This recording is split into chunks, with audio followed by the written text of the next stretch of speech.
Wes, good to see you. Let's talk through the headlines. I want to know, is the bear market over? The S&P recently climbed more than 20% from a 2022 low. Here's what that looks like. The markets have certainly been on an upswing. So I'd like to know, how do you define a bull market? I'm seeing some experts who follow that 20% rule, but others consider it to be a false signal. Which metrics are you looking for? I think the 20% rule, I think it makes for a good headline, maybe a good gut check, Mhm. certainly an improvement from where we've been.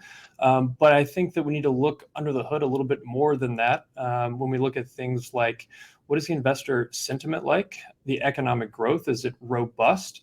And then I think one of the most important things is when we look at a recovery or a bull market that's happening, how broad is it? Is it across the entire market? Is there a lot of equities that are moving up, or is it just a select few?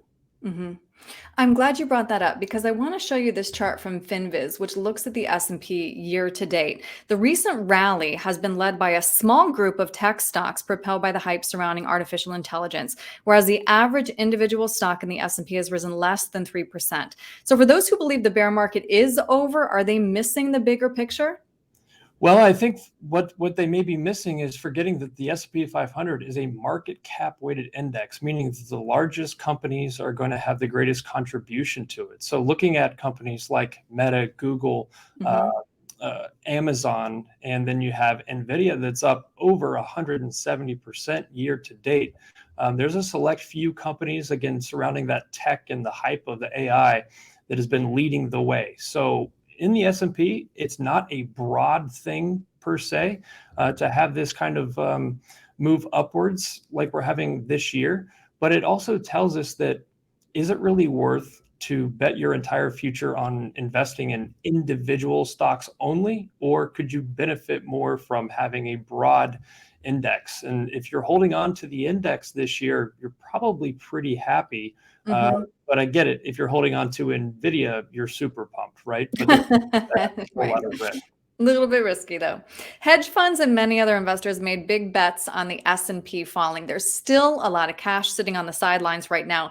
Does a defensive stance still make sense?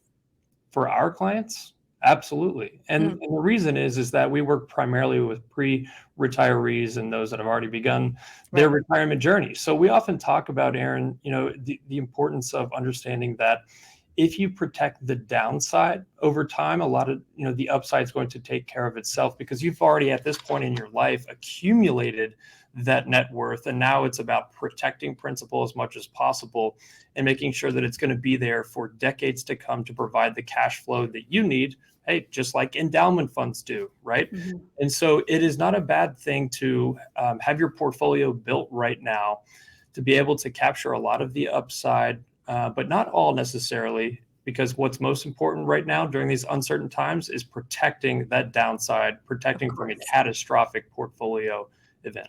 Of course. Well said. I know it's difficult to predict, but I still want to ask, do you think that we will see a recession this year? We do think that because economic growth is slowing, things are contracting, interest rates are still high.